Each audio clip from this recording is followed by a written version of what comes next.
So we are calling this meeting of the Airport Commission to order at 4:06 on Wednesday, January 8th. We do have a quorum, I believe, and so our first item is to acknowledge our remote commissioners who are honored. Greg, if you could just acknowledge you're with us verbally, please. Sure. Greg Shepler, Burlington. Connor Daly, Winooski. So, we could turn them up just a little bit. Possibly turn the volume up. Yeah. And hi, Larry. I think it is just a lower volume speaker, so if you're online, if you could just project your voice, that would be best for us. Thank you. And the camera is there, so that's I know. Yeah, you're right there. okay. It's a little tempting to look over, but that's my bad signs. Uh-huh. All right, our next item is the agenda. Can I have a motion to accept the agenda as distributed So moved. by Helen? Is there a second? Second. By Greg. Any discussion? All those in favor signify by saying aye. Aye. Any opposed? All right, we have our agenda. Next up is public forum. Is there anybody here from the public who would like to speak either in person or remotely? Jeff, there is somebody on the phone. I don't know if they're gonna want to speak. We can allow them to talk with the last four digits of 8545. You wanna press that louder talk just in case? Sometimes it's just, that's how they pop up as like their name or something. Is there anybody from the public who would like to address the commission? Jeff, this is Chip Mason, who's trying to tell people I needed to be bumped. Okay, hey Chip, is that? All right, guys, I was texting Tim and then found out from listening, realized he wasn't there, so I just started texting Jeff. Sorry. Okay. All right. I have nothing to say in public forum, but yes, thank you. All right. Okay, so moving on to agenda item number 4, approval of the minutes and the consent agenda. Can I have a motion to approve the minutes from our last meeting? So moved. Thank you. Second?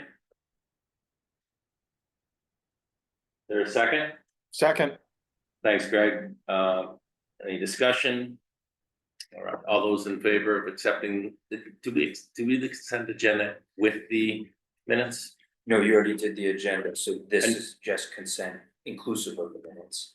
The consent agenda is, there's no other items other than the minutes. Okay, thanks for clarifying that.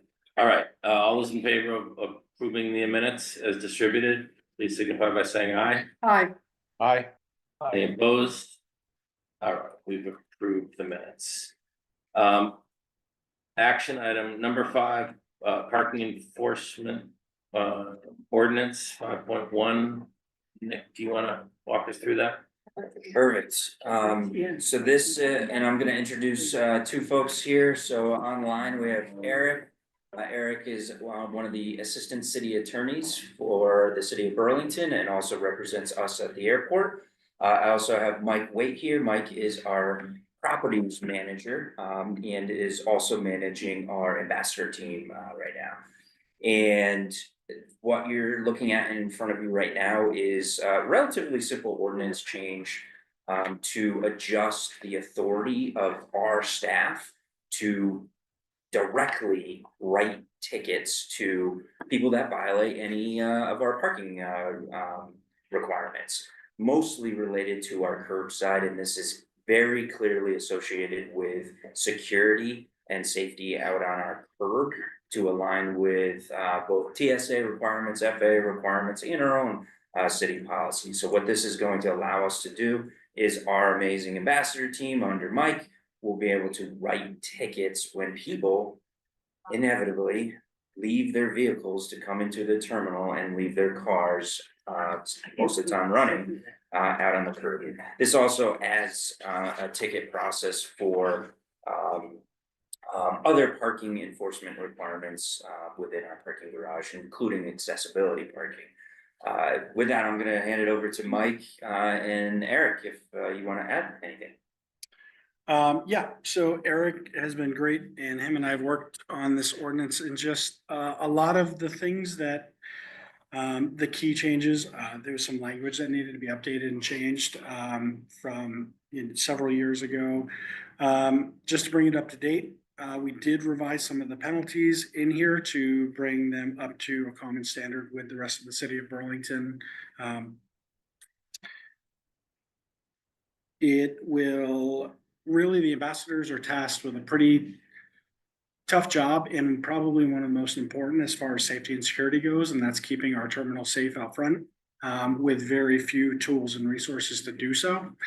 This is a big step in helping them and giving them a tool to be able to enforce that security standard to keep the front of our terminal safe, while at the same time, hopefully freeing up Burlington Police to be handling some bigger issues. So they won't need to be called out front to handle some smaller violations. So, but that pretty much covers everything that we changed and are looking to have approved with the ordinance. I'm just curious how you will engage in that. Do you see the car and someone's left it? I can't, frankly, I can't believe people still do that. It just blows my mind. But anyway, do you wait for them to come back or do you write the ticket and stick it under the? So I spent the time with Nick, obviously, and the ambassador team to go over to create a policy behind this. And step one would be to immediately issue the ticket. And then we would attempt to contact them in the terminal. And then after a set amount of time, take further actions to secure the front of the terminal. Oh, so you might say the owner of car, Yeah. whatever their license. Okay. Correct. But the message isn't your vehicle might be ticketed if you don't come back. It has been. Your It has been. vehicle has been, please remove it before it gets towed. Okay, Yeah. great. That sounds good. Thank you. And by the way, I think your ambassadors do a wonderful job. They do a We've had fantastic job. Thank you. wonderful experiences with them, so thank you. That's good to hear. We've trained them up good. Thanks. And Eric, of course, is online for any questions. Oh, and I think there are questions. Greg has his hand up. Greg?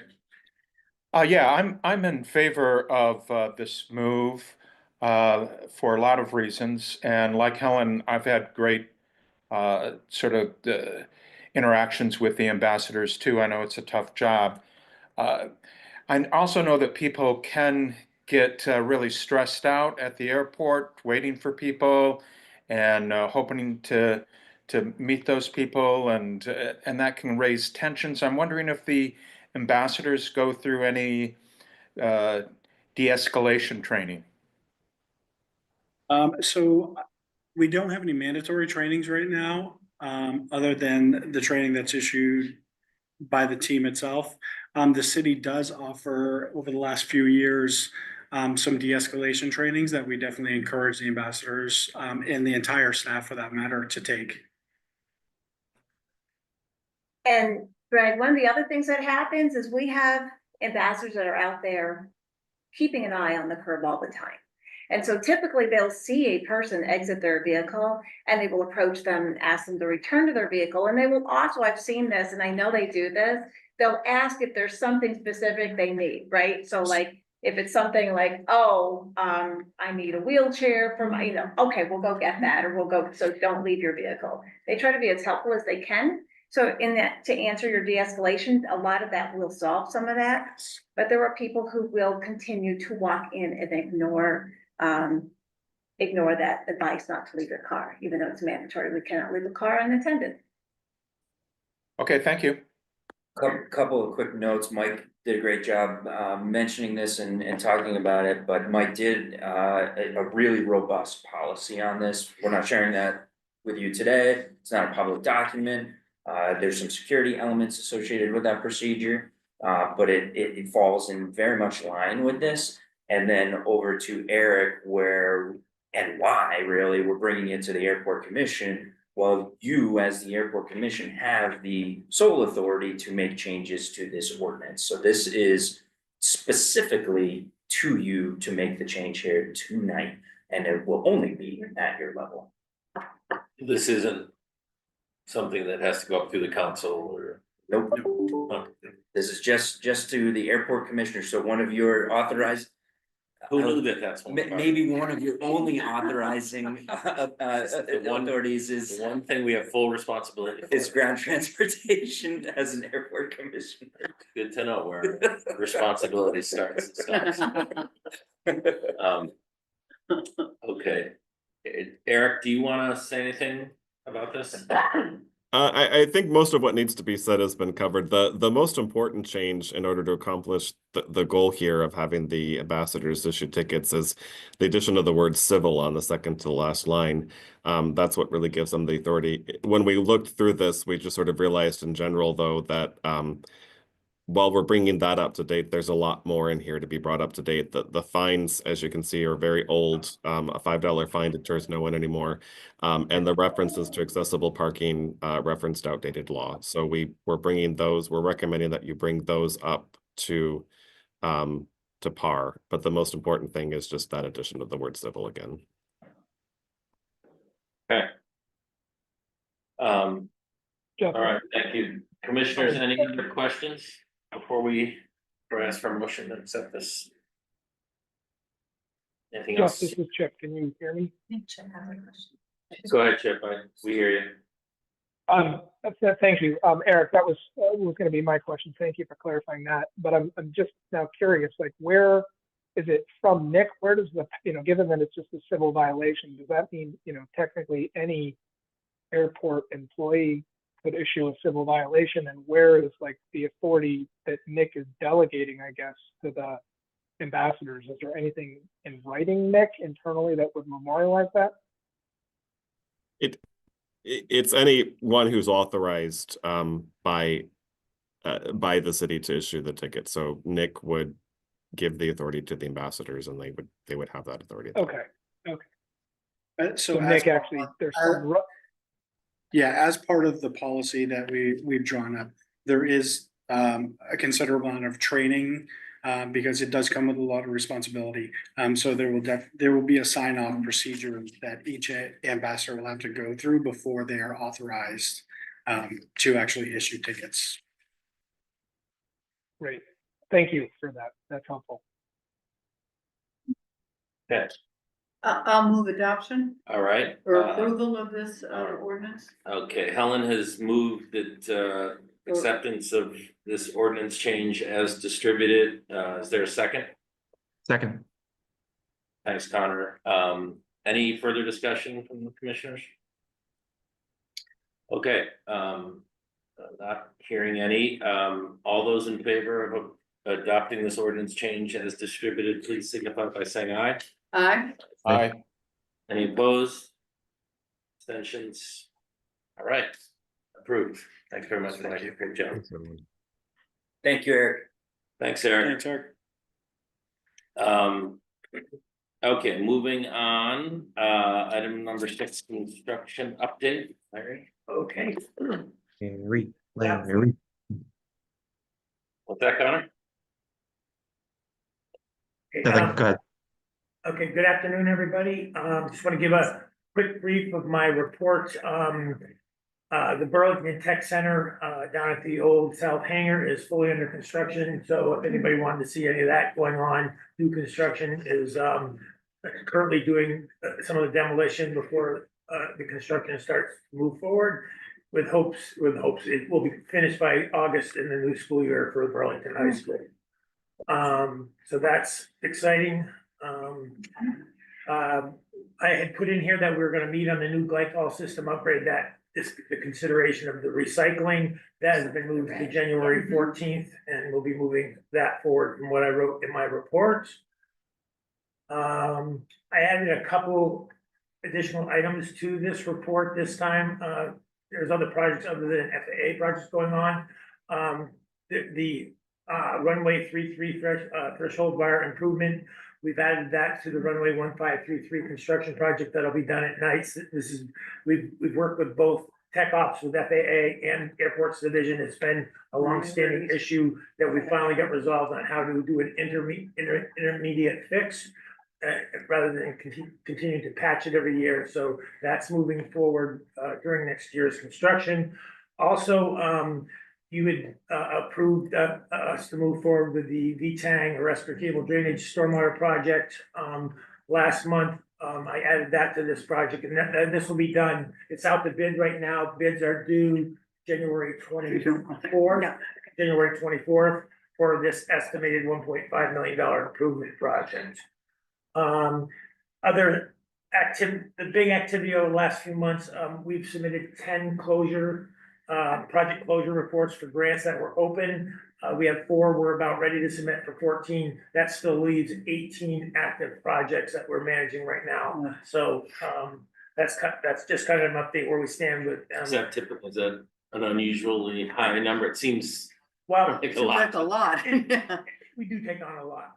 So, I mean, I And I know it's a range. Yeah, it's a range, but all those 18 are fairly active. There's a few that are wrapped up, but final items are being complete, but we've been fortunate enough to get funding and we're doing a lot of work.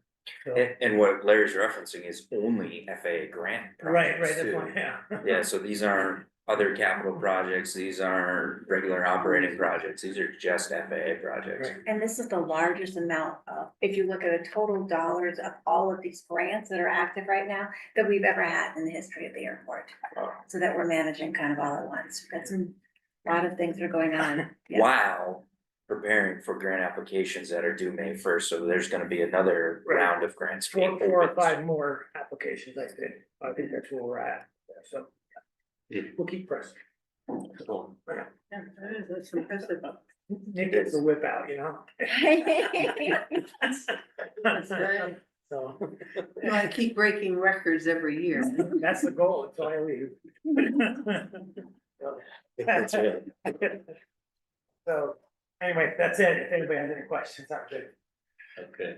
Did you say? Well, it looks like Connor has his hand up, but I don't.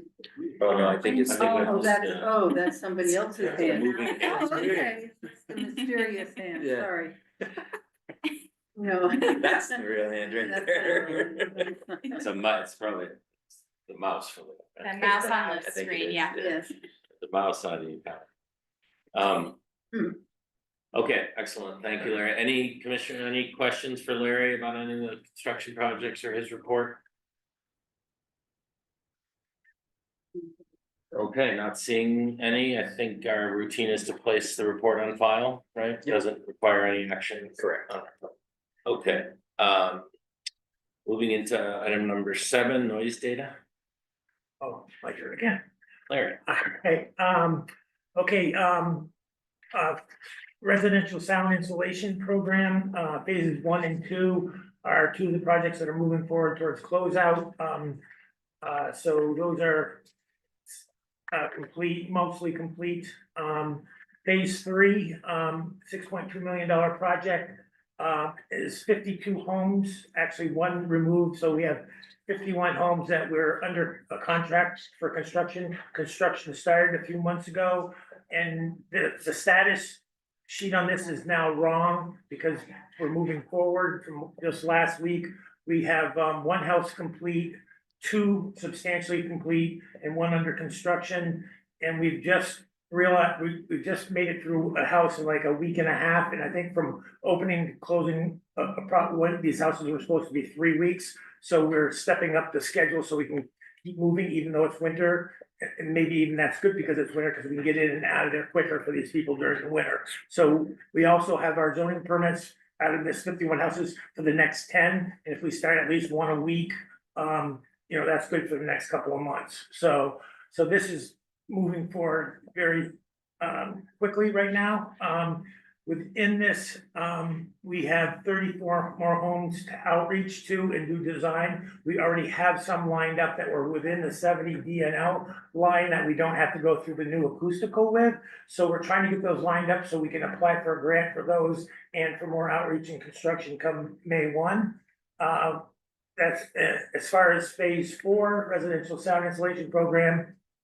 That about 2 months ago, Nick signed the contract for those 16 homes. So those will be, put in with the 51 that we're currently working on, and hopefully all be done by the October of this year. And by then, we'll be moving forward with all the other outreach that we have, the 34 plus the, well, we got about $500,000 less in this grant, for residential sound insulation 4, so we'll probably be another 30, so we'll be about 64 more homes for outreach that we're currently working on right now. Also, the good news on the NEM is it's been submitted to the FAA for their review. And that's all I have, unless there's any, and do I miss something there? Yes, I'll relay some bad news. Okay. So the military funding that we were going after, there's an $18.75 million appropriation specifically for joint use facilities at Air National Guard and civilian use bases, airports. Those grant applications have now been awarded throughout the country. We did not receive a grant application. I've sent it to the Office of Local Defense Community Cooperation, OLDCC, which is the branch that has this money. I'm unbelievably frustrated with their process and their awarding situation. Again, there's 18.75 one-time funding available for all joint use airports. They only awarded $10 million.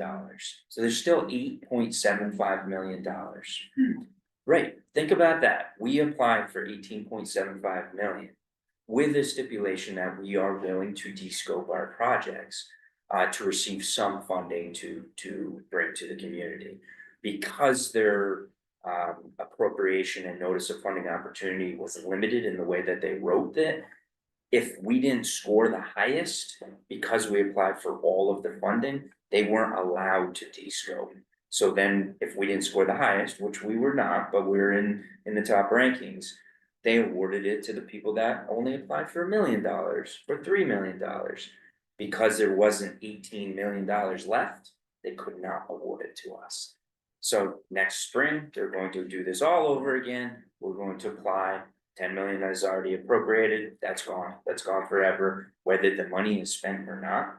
Some of these airports that received it do not have F-35s, do not have new military aircraft, do not have an updated noise exposure map, do not have a noise compatibility program. You can get the gist of my frustration. So we are now preparing, and it's not to the team's fault in any way. We did an amazing grant application. Larry spent an enormous amount of time with our consultants.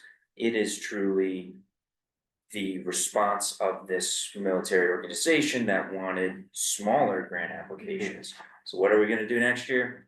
We're probably gonna put 8 to 16 grant applications in for $500 to $1 million. You got it. And we did have a discussion with the group that reviews and scores these, and they, follow up with them, and in fairness, they were very fast to respond. They realized that what happened.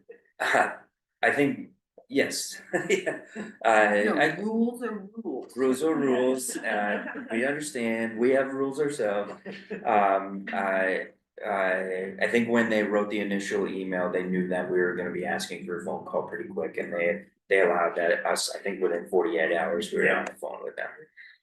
Which is good. Our congressional delegation is heavily involved in this as well, especially considering that our prior delegation was the one that wrote this appropriation bill from their staff. So very frustrating, but while the 18.75 is no longer available in whole, there still is $8.7 million that we will be applying for again. The positive news is this does not change our program. Everything that Larry just said, everything that we're projecting and moving forward, we're continuing to push forward. We're going to do sound insulation. We have active programs. We have commitment from the Federal Aviation Administration. This was additional funding that would have helped, and we're gonna advocate for more as well. What were the grants? What were they intended to be used for, and what did we ask, I mean, I assume we asked for a package of, We asked for a 5 years, I think it was 4 or 5 year package Yeah. of actual construction of houses. So we would have essentially doubled the amount of houses per year over Was the it next just- 5 was for sound insulation? for sound insulation. And is that what the grant was intended for sound? It was exclusively for that? Correct. For example, somebody that did get it awarded worked for some schools. Okay, so. Yeah, there's like- out in the west, I think there Cool. was $6 million awarded to this one community specific to schools. There's another one in New England that was awarded, this was at Westfield, in Massachusetts. They are going to receive the F-35s, but they're also undergoing their programs. They received $1 million to support their future 10% share in costs. We have a program, we've had a program for decades, we have 10% share right now. We asked for a kind of a hybrid, to go off of your question, not just 10% share, but also construction and kind of a package spread out over 5 years, and a request to descope if we needed less money or if they needed to award less money. But now we know that they can't do that. They are trying to fix that in their next round. My biggest frustration, not just with our community, obviously I am advocating for our community. 18.75 million, they received many more grant applications for way over 18.75. And they only awarded 10 this year, and that's the most frustrating part about this program. And then it's lost forever, it goes back into the, If they don't If spend the it. communities don't spend it, it's gone. were you kidding? Yeah, it's- Is this Musk's money or? Just wondering. Is the 8.75 gone? No, that one is going to be part of the next notice of funding Oh, opportunity. So that. Only the 10 that was already awarded, Oh, okay. if those I communities thought they don't were spend it, not gonna- It's gone. then it's gone. But the 88.75, or whatever the number is, or just over 8, that's still available, and we'll have to apply for that. Oh.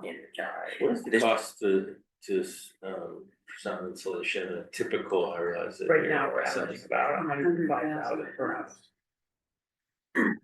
So, and then a good news, we did get our 5% for the first 16 homes from Vermont Gas. Oh, very good, We get our very good. 5% for the phase 1 and phase 2, so make me very happy. Which is really great, right? Everything is coming together. Yeah. This is a brand new program for us, so not only is Larry and the team working with hundreds of houses right now. Yeah. In fact, another round of the solicitation is going out in the next couple of weeks.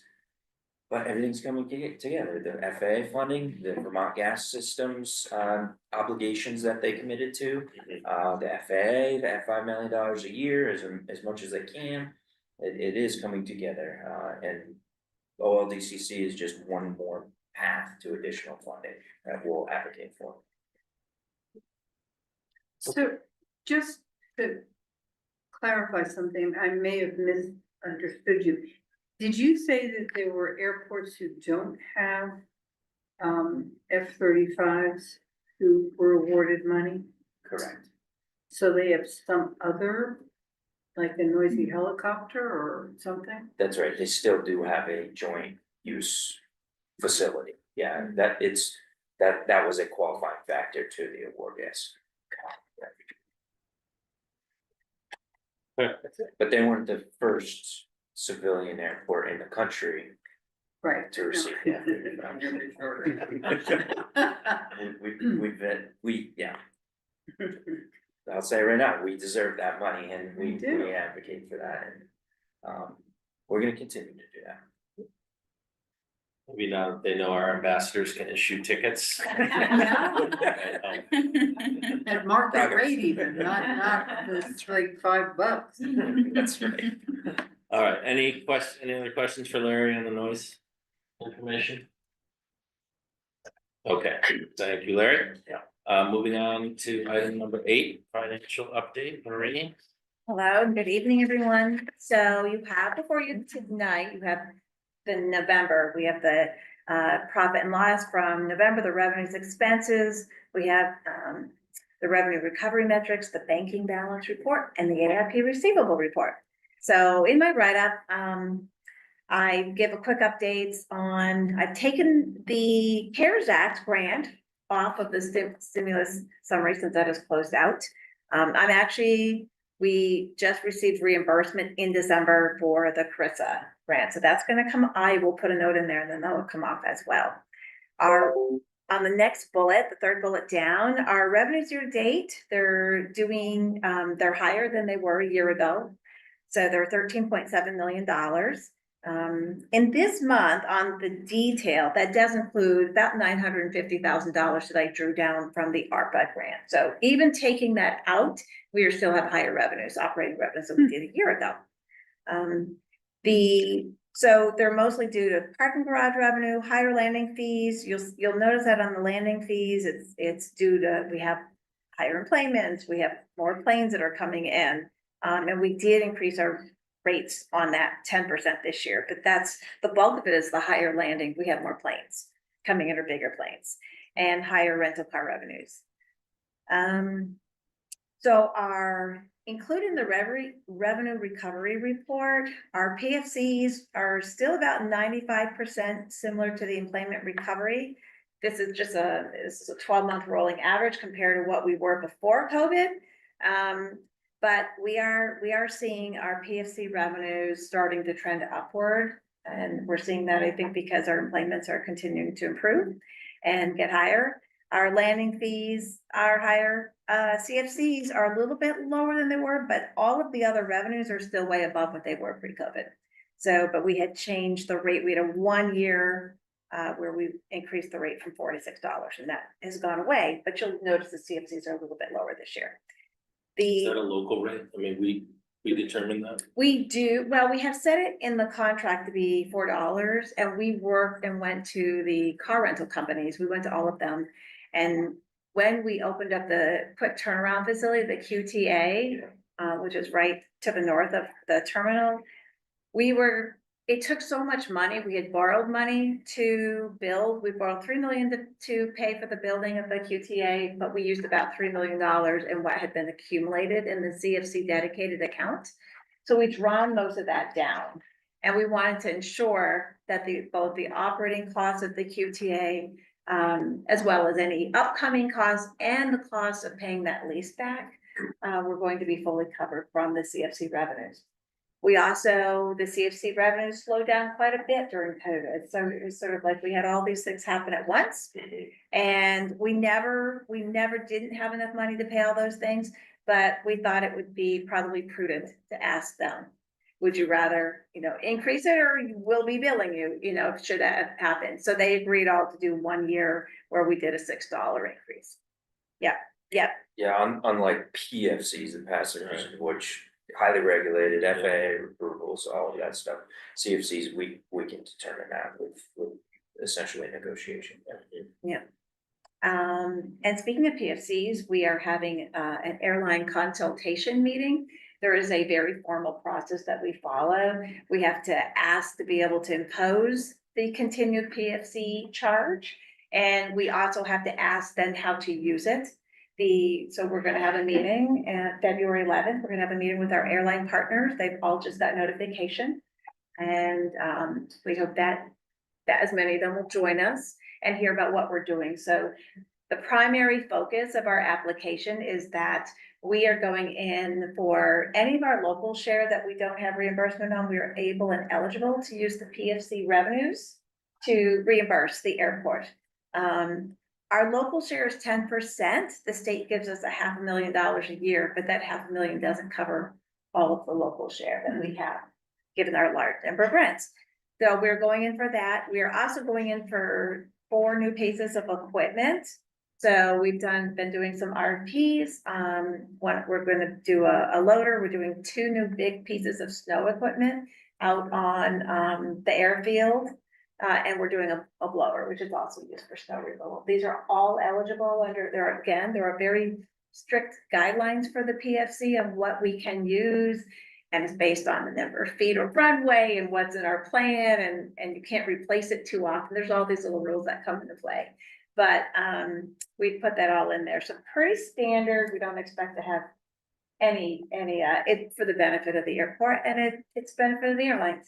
and you'll see much more detail of what Marie's talking about with her, and Dave will prepare contractual approvals for you to look at in the next couple of months.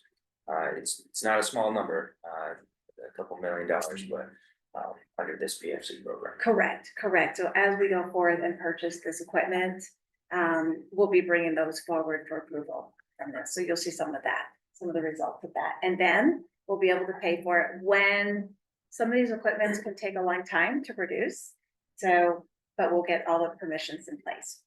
Is that a 1-year permission or is it a longer period of time? It is as long as we wish to go for. So this application is over $13 million.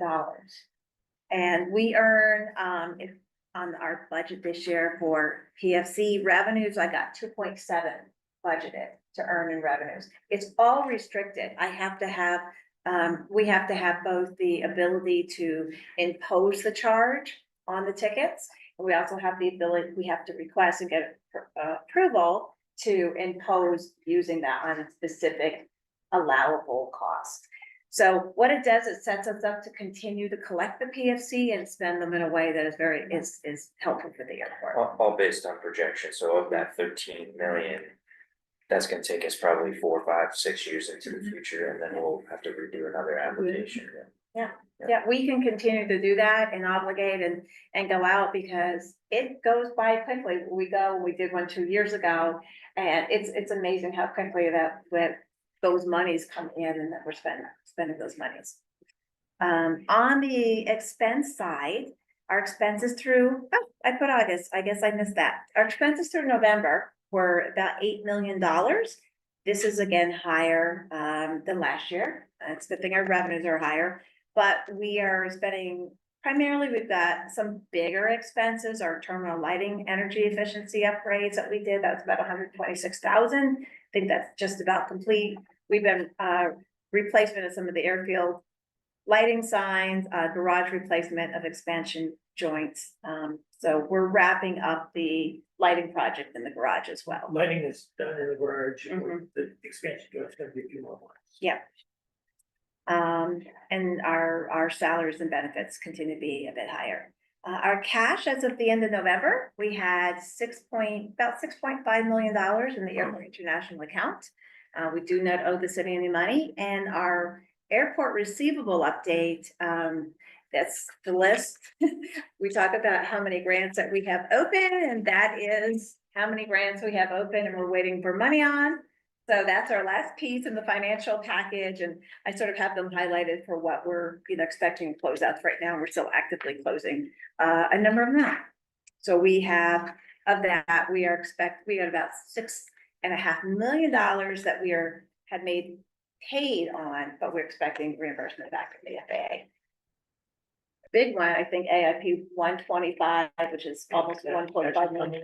We're expecting that to come back. That one is the one I had borrowed under the GAN on. So when that money comes in, I will have to repay what I borrowed under the anticipation. And that is my report for this. Do we get reimbursed off of that, whatever the interest? We cost? do. I have that in my PFC application. So I have each and every grant, and then it is allowed for us. That is one of the benefits. It helps me manage our cash flow as appropriate, but I'm able to go back and take all of that interest that we paid and get reimbursed under the application. Yeah. Great. How's the garage doing these days? The garage is doing really well. Yeah. I think revenues for November were just light. We hit peak and 100% occupancy during right around Thanksgiving. We had a couple days there that was like, oh boy, we're actively managing it.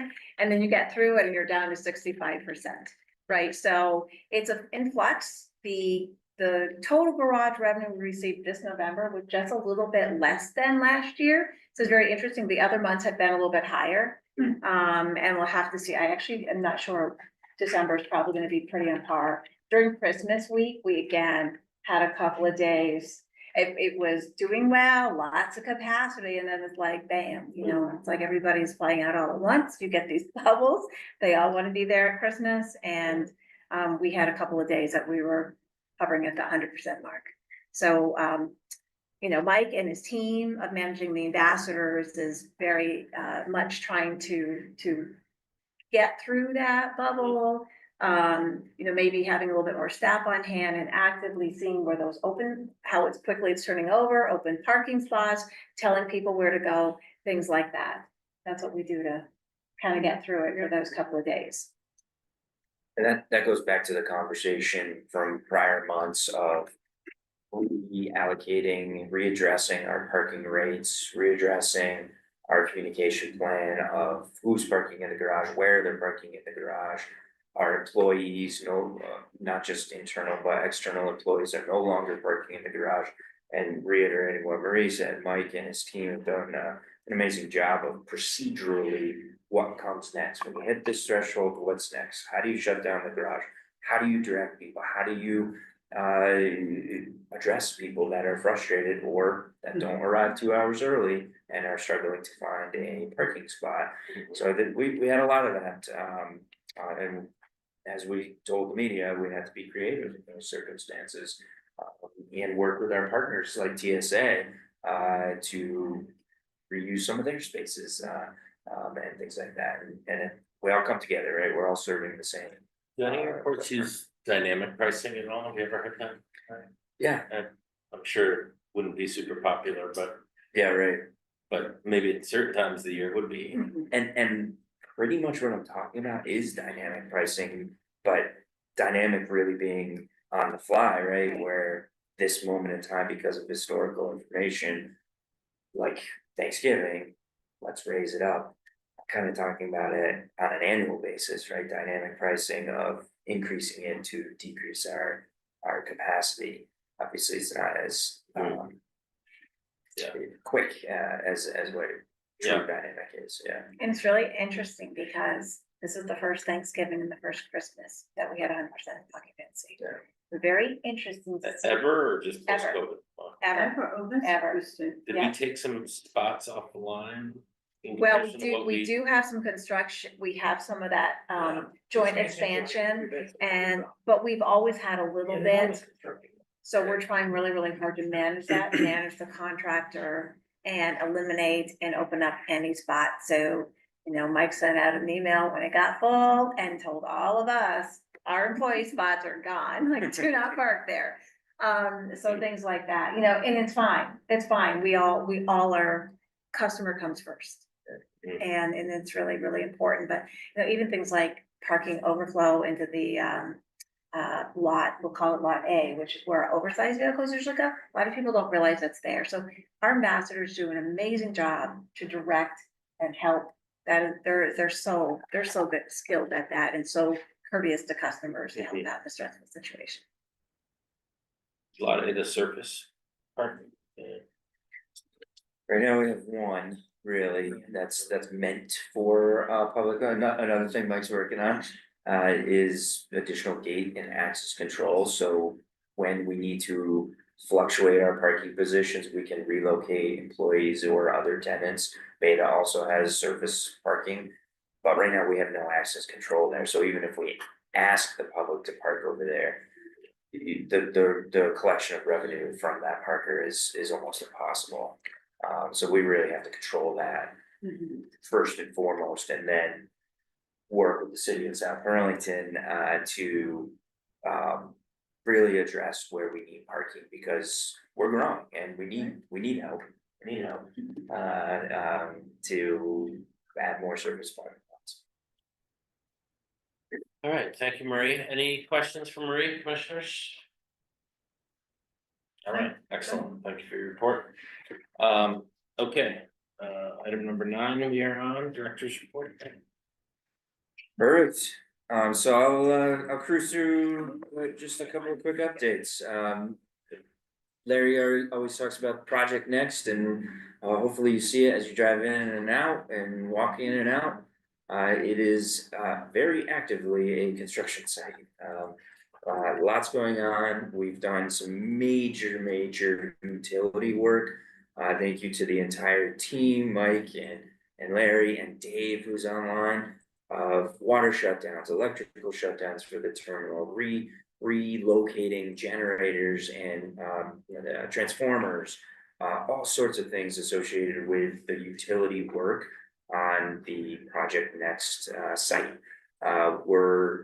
It's only gonna get faster, it's only gonna get more impactful, yet, despite the size of the project and the site, it truly isn't too impactful to our operation. We've had to relocate a couple of airlines. Again, Dave has gone above and beyond to make sure that our airline partners are happy, satisfied, and safe. We've relocated a few across the airport. We're continuing to do that in the next several weeks and months. And pretty soon, before you know it, it's going to be spring, summer, and you're gonna start seeing vertical construction for the next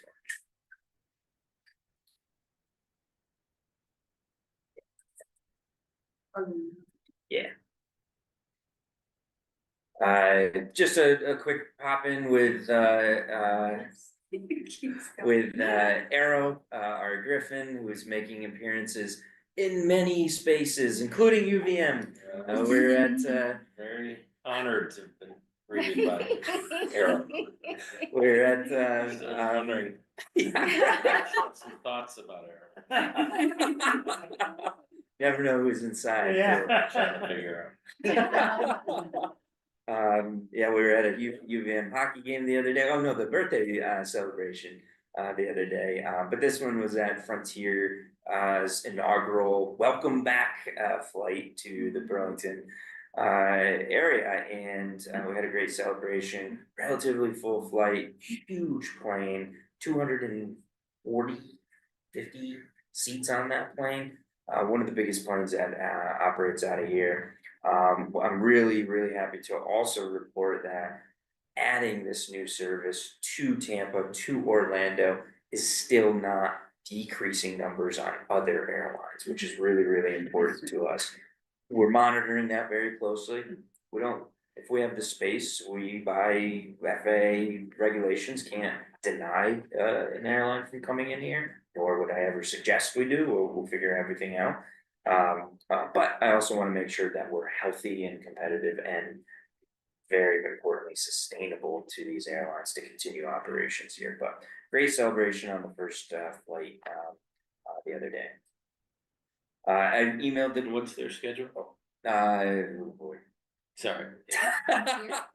Thursday, not Sunday. daily, is it? No, it's two times a week Right. for both flights. So they're here 4 times a week, 2 times Tampa, 2 times Orlando. Yep. I emailed the commission that we had some amazing reports from Moody's credit rating agency, and we received a new outlook. Marie, if you want to share I would that. love to. So we have been working so hard over the years to demonstrate our, we work really hard to manage the finances despite the challenges that come up.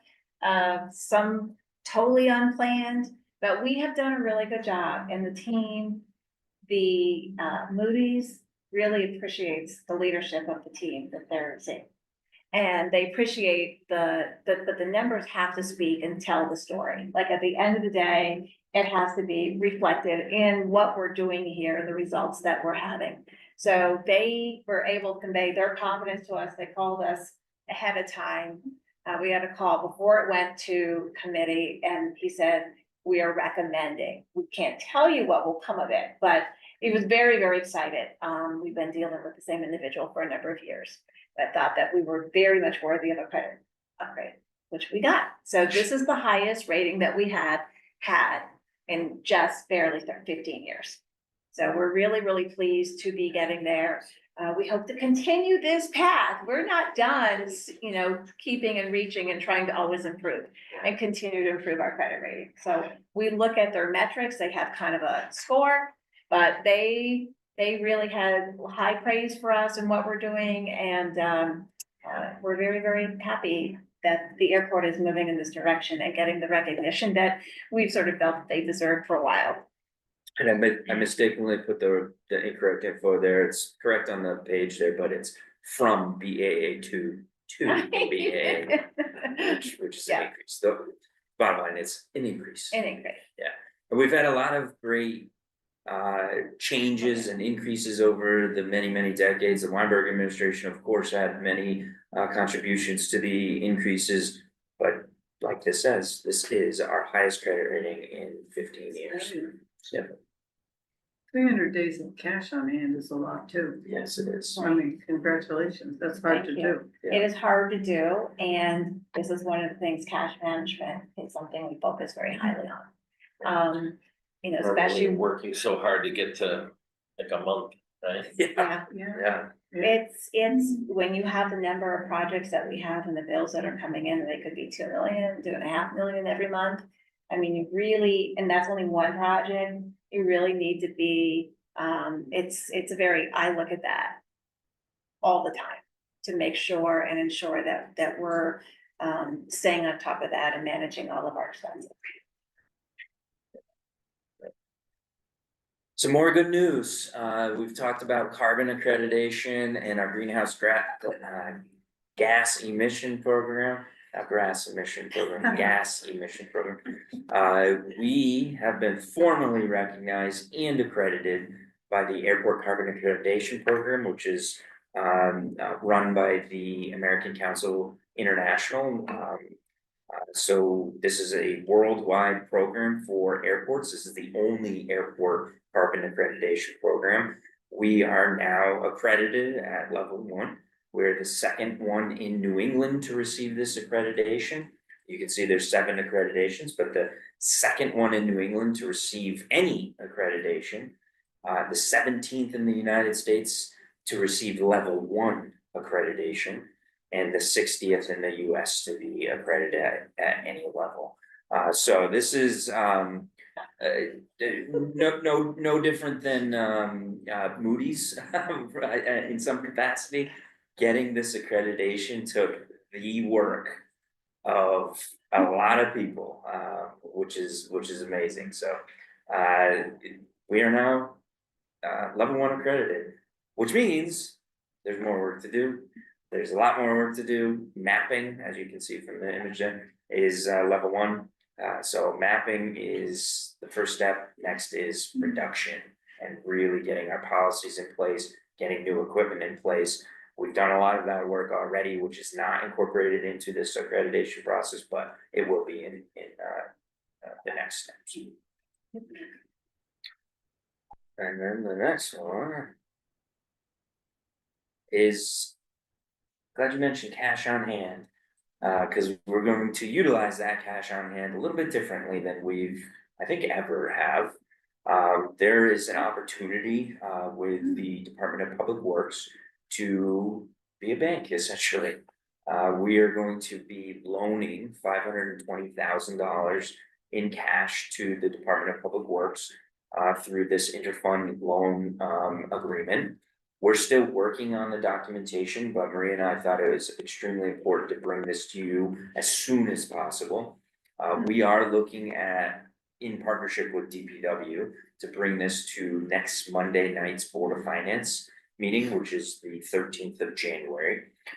This is a very short-term loan, $520,000, 3 years. It has to be by federal regs, our FAA federal regs, a market interest rate, which is why it's 4%, not an interfund interest rate. And it is for the purposes of DPW to acquire property. I'm not fully in tune with exactly the needs of DPW. This was more of a cash analysis and a cash tool for the airport to help another department. However, there is, of course, a small revenue source for us in the term of interest. So very short term, there's no limitation on payback early and all that stuff. They, of course, want to pay this back as soon as they can.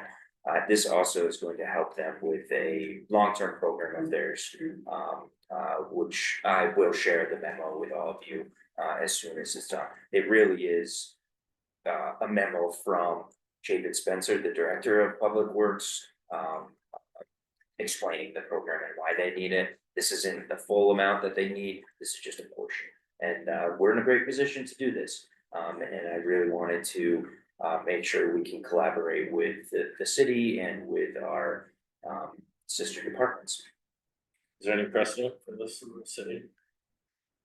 There's always been a lot of inter-fund, loans, right, between departments. I don't know if you remember the airport ever being involved Well, with the one? airport did loan money and still has an Okay. outstanding loan to BCDC.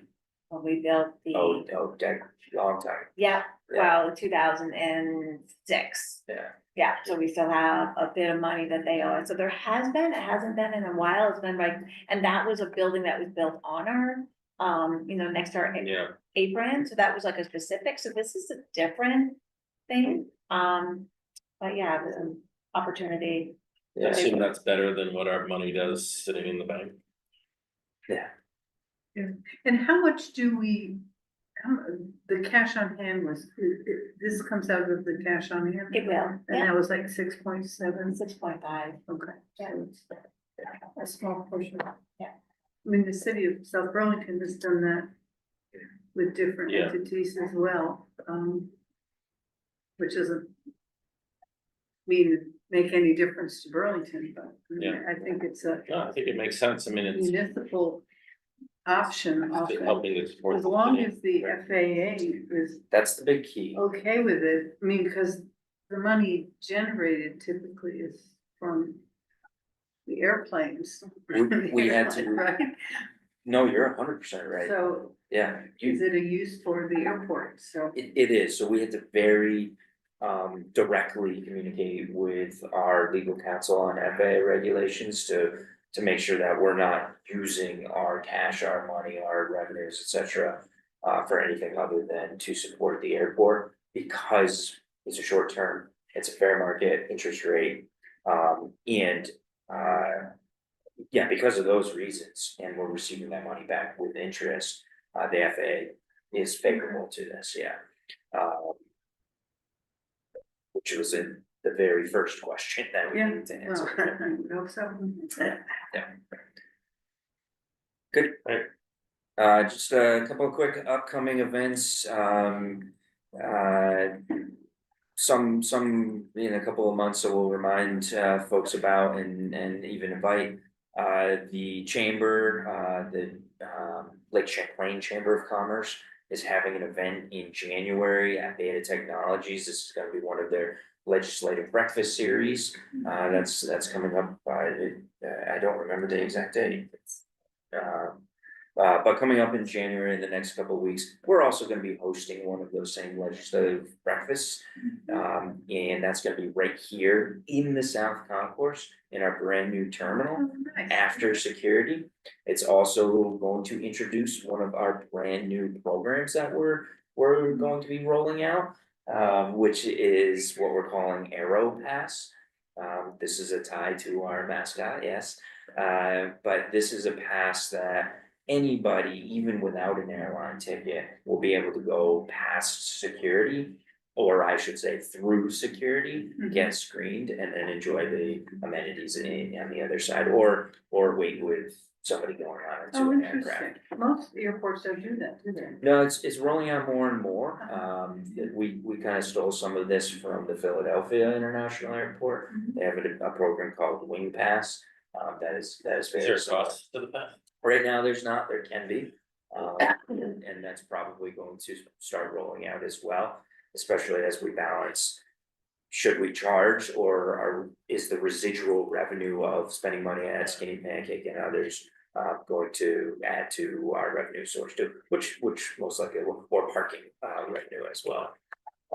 And so we're gonna be hosting that and testing out some of these programs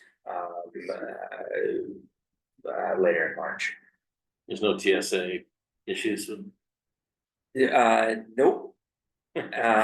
So one of the people I They've wanted been to taken introduce. care of. They're good. It's taken a lot of communication, a lot of collaboration, and still more collaboration. So this is Chuck Wyatt. He is our federal security director for the state of Vermont, for the Transportation Security Administration. He's actually going to be coming to next commission meeting to present many items that him and I have the privilege of talking about. And we couldn't have done it without TSA support collaboration. Dave has been a massive part of this, as well. But, you know, we're not gonna roll it out all at once. It's gonna have a lot of learning curves and Yeah. making sure that TSA is 100% on board. And making sure that it fits, for our community and for us. So, this is an event, so it's a much more controlled atmosphere to test this. So people at this event that sign up will go through security and then join us on the upper floor over here in a private event space that we'll have set up to have this legislative breakfast. Great. And like I said, Chuck will be at the February 5th, I think it is, meeting. I don't know if you want to say hello and. Hello.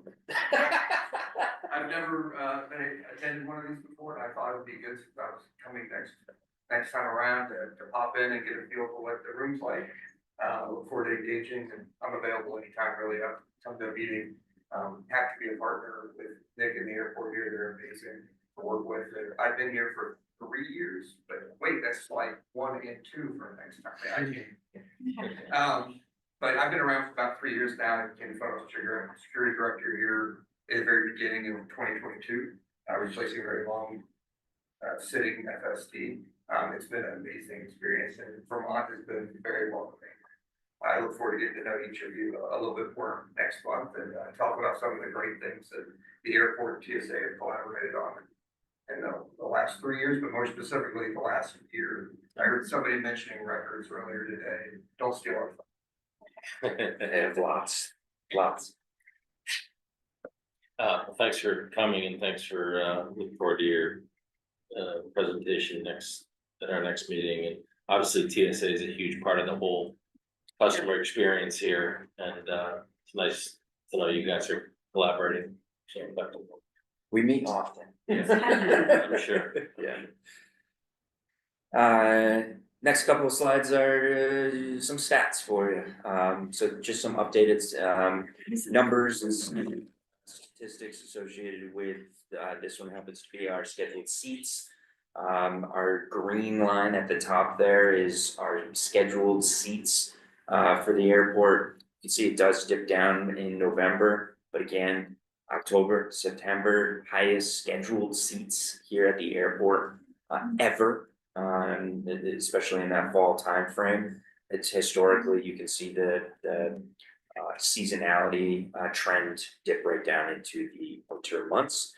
We're still at high load capacities, even at larger planes, so still averaging for the calendar year 2024 over 90 seats on an aircraft versus just shy of 70 back in 2008, and again 85% load capacity now, calendar year 2024, compared to 10% lower capacity on those smaller aircraft. So we're doing really well with the amount of seats that are coming into the airport on larger planes. Next one is the scheduled departures. Again, this one's a little bit not as cyclical and not as easy to read. It doesn't really paint a picture yet for me, but it does indicate increases and some of that seasonality with the number of departures, number of takeoffs for commercial operations only. You can, of course, easily visualize 2020 and the pandemic years, and you can also see that yellow number. Which is the 2019 number, and how we don't have as many departures as we did, but we're still hitting over the number of seats and number of passengers, which is the final slide there. So November 2024, which is our latest numbers that we have confirmed, which hit just shy of 52,000 outbound passengers.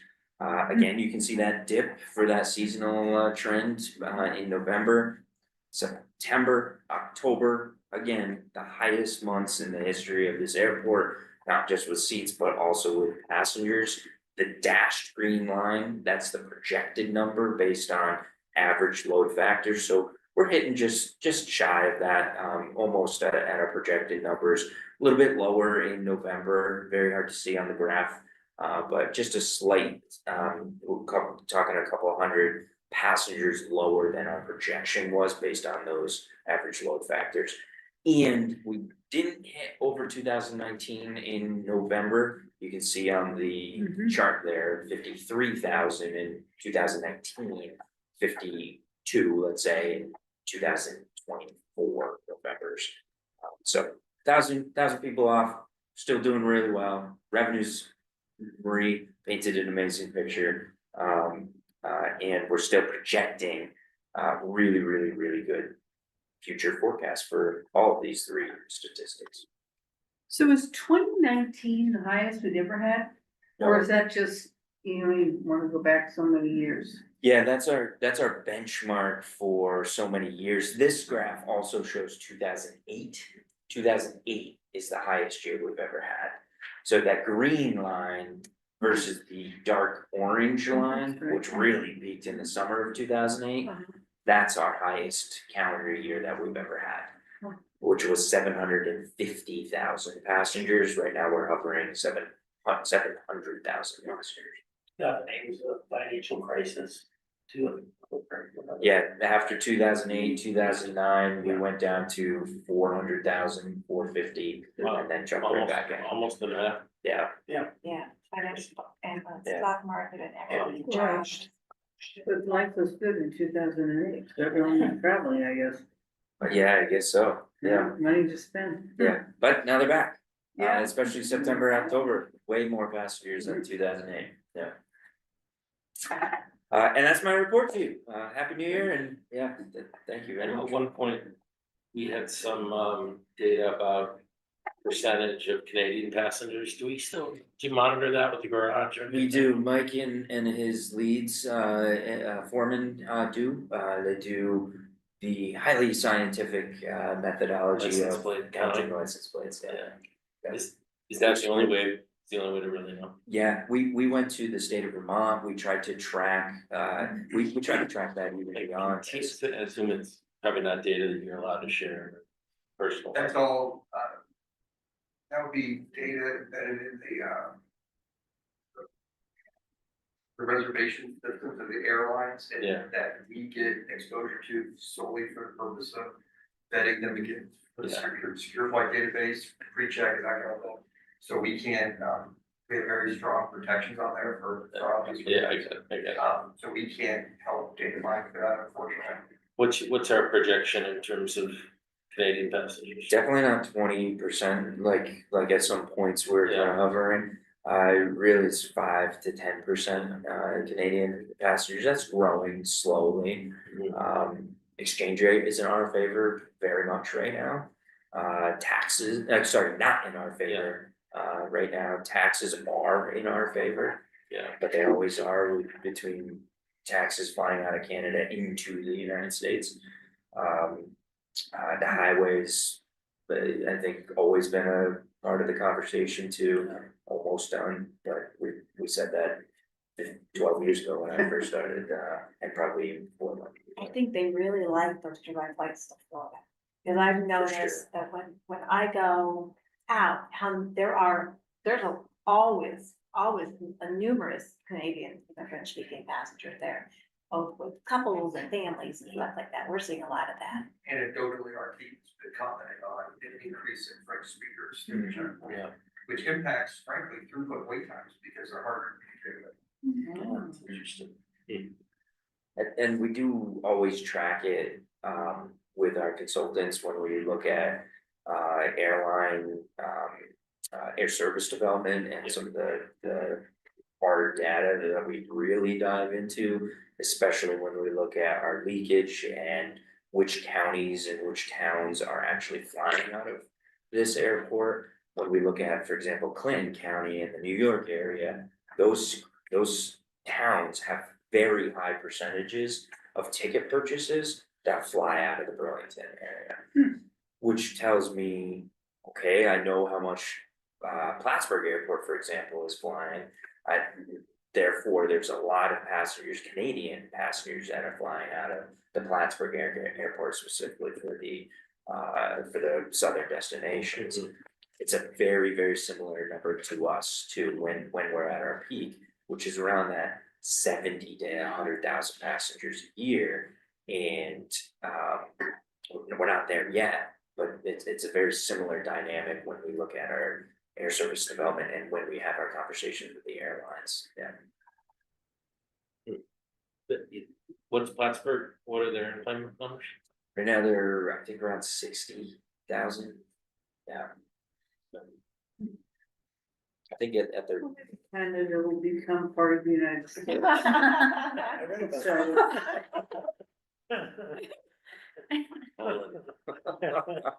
they can only vote, right?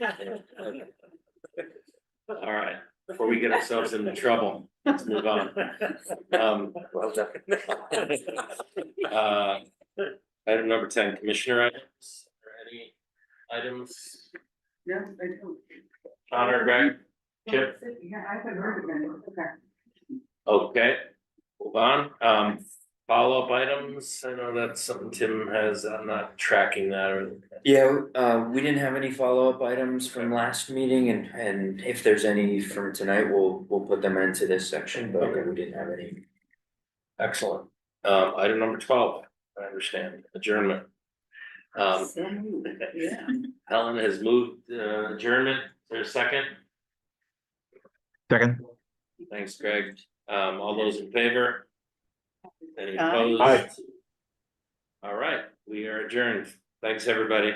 See you next month. Thank you. Thank you all. Good job. Thanks, everybody.